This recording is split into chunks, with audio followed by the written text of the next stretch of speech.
repudio,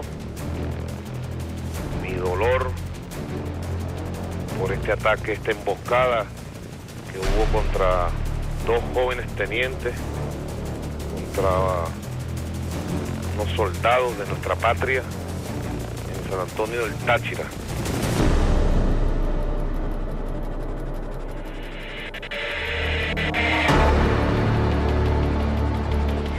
Por eso he girado instrucciones y quería anunciarlo de cerrar la frontera con Colombia en San Antonio del Táchira y en Ureña de manera inmediata.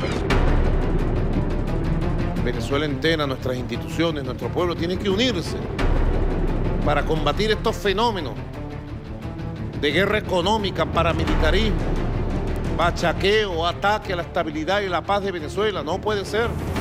Yo estoy obligado a defender a Venezuela, a liberar a Venezuela de todo esto, hasta que capturemos a los asesinos. Queda cerrada esa frontera.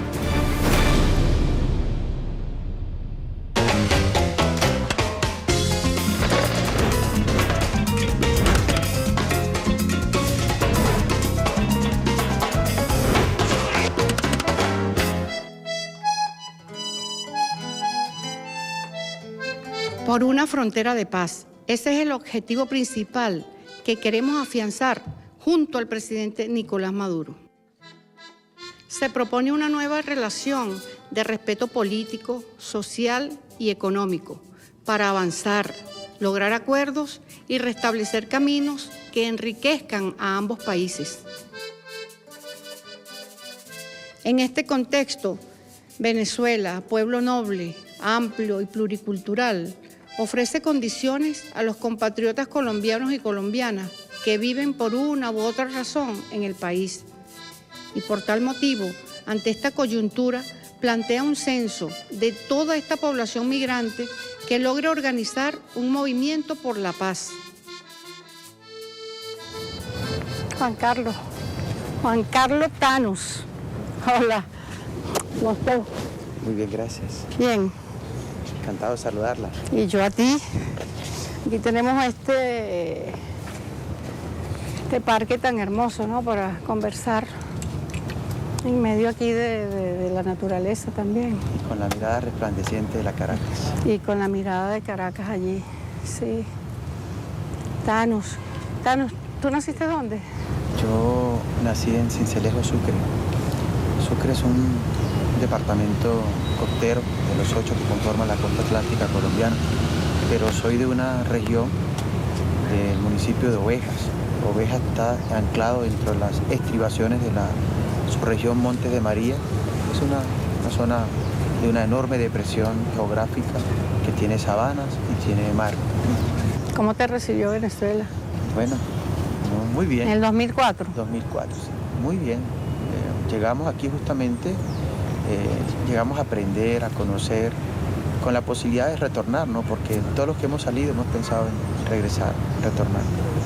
Y aquí desde 2004 lo que llegamos justamente en el decreto de amnistía, y en función de ese decreto de amnistía vimos cómo ese conglomerado de hombres y mujeres, todos esos migrantes colombianos, carecían de instrumentos para la organización, y ahí nació el proyecto de la Asociación de Colombianos y Colombianas en Venezuela. Entonces fuimos trabajando, cómo nos íbamos empoderando de los mecanismos de participación, leyendo y aprendiendo en esos años la Constitución, maravillosa Constitución garantista. Empezamos lógicamente a difundir el proyecto constitucional dentro de la población migrante, y ahí fuimos fortaleciendo, generando toda una dinámica que en Colombia se nos negó. Se nos niega en Sucre, se nos niega en Bogotá, se nos niega en muchos escenarios geográficos, y que afortunadamente, gracias a Dios, gracias a ustedes y a la política clara, definida del compañero comandante supremo Hugo Chávez, logramos llegar en un momento acertado y trabajar. Y aquí estamos. Ustedes venían prácticamente huyendo de la violencia. Buscábamos protección, salimos justamente a proteger nuestras vidas, ¿no? Pero yo creo que hay que ratificar que es el conflicto colombiano no permite que justamente nos podamos quedar allá. Quienes de una u otra manera tenemos una visión diferente del Estado. Eran perseguidos por las ideas y asesinados. Claro. Además, ya no solo porque la etapa del conflicto, el conflicto colombiano ha tenido varias etapas, ¿no? En un momento era la amenaza.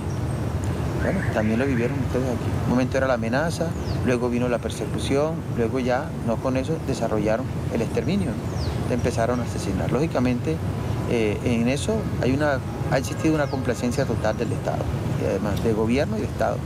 Por eso nosotros siempre hemos ratificado que el paramilitarismo en Colombia es una estructura, es una política del Estado colombiano. ¿Qué encierra toda esa palabra de cuando uno se refiere a un paramilitar? Bueno, en términos general uno lo podía calificar como un asesino a sueldo, como un sicario, como el que ejecuta una orden dada por un actor político o económico, pero el paramilitarismo es el estado de connivencia que tiene la institucionalidad con civiles armados. Y que tienen entrenamiento. Claro, mire, los civiles vinculados al conflicto son de vieja data en Colombia, ¿no? En los 60, bueno, desde el 48, después con la muerte de Gaitán, lógicamente uno puede aseverar que el paramilitarismo tiene su inicio, su desarrollo, aunque un poco más atrás también hay existencia de paramilitarismo. Pero en este periodo, Yair Klein, israelí, desarrolló un proceso de entrenamiento a civiles que luego el ejército lo asumió como tal y luego el Estado, el gobierno y luego el Estado lo asume como tal. Es la vinculación de civiles para el exterminio de quienes piensan diferente. Ahora, en algún momento se gestó el proyecto paramilitar estrictamente en la cosa política, ¿no? Para eliminar al contrario, y ha existido la complacencia de los gobernantes de turno. Luego el paramilitarismo fue usado ya para desplazar, para tener control territorial, para tener los controles de las grandes urbes financieras, las tierras que en Colombia son un factor de poder, han sido desplazados todos por el paramilitarismo. ¿Pero qué pasó en la frontera que entonces ahora el paramilitarismo traspasa esa frontera y más acá? Se pone en riesgo la paz de la República. La frontera, lo que ha ocurrido es que hay una desidia, un abandono de las políticas del gobierno colombiano. Nosotros podríamos pensar que en los últimos 40 años se ha gestado todo un proceso para vivir de la economía venezolana. La economía de frontera es una economía parasitaria. No en vano el narcotráfico logró penetrar en los 80 con los grandes lavados de activos a partir de la frontera. Es que el contrabando es un insumo para lavado de activos y en Colombia eso es, digamos, logró desarrollarse en función de eso. Y a partir de 2000 hay que reconocerlo, el surgimiento de la Resolución 8, que es otra desidia del gobierno colombiano y del Estado y que nosotros hemos calificado como una acción de guerra contra Venezuela que está enfatizada hacia la moneda.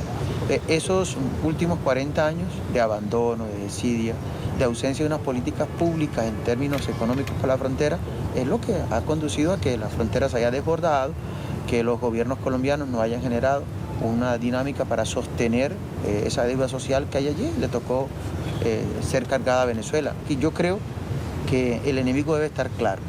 Los más de 300.000 colombianos que hicieron el registro están comprometidos con este proceso. Se va a seguir defendiendo la voluntad de paz.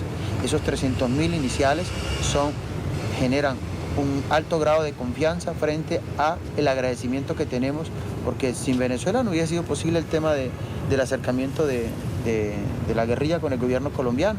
Sin Venezuela no se hubiese gestado todo eso que se vivió en el 2007-2008 con la iniciativa en la que estuvo frente la compañera Piedad para la liberación, buscando el intercambio humanitario. Es decir, nosotros le debemos muchísimo al pueblo venezolano, a este gobierno que nos ha incluido y que lógicamente va a seguir generando política pública para seguir beneficiando a toda la comunidad. Pero además de eso, nosotros ratificamos el compromiso que tenemos. Somos bolivarianos, somos chavistas, estamos comprometidos con este modelo y vamos a seguir. Claro, y la realidad y la verdad y la vivencia está por encima de cualquier manipulación que haya querido crearse, porque no pueden decirle ni venirle con cuentos al que sabe historia, al que ha vivido, al que siente, el que ha estado aquí, el que ha recibido, el que ha sido querido. No le pueden venir a manipular y a decirle de la noche a la mañana: a ti no te quiere. ¿Cómo que no me quiere? A mí me quiere. Me han querido y es recíproco. Entonces, esos 300.000 que se han inscrito en este movimiento es la vanguardia.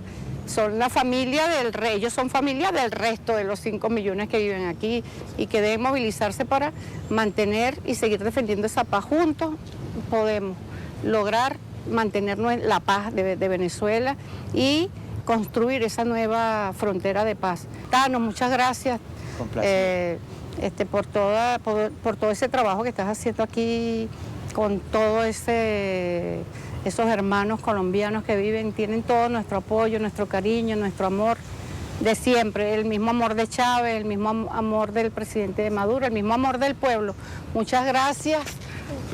Juntos podemos, juntos lo estamos haciendo y amando. Y es lo menos que podemos hacer por este pueblo. Bueno, amor con amor se paga. La doctora llegaba y agarraba los cráneos y decía, este es su hijo.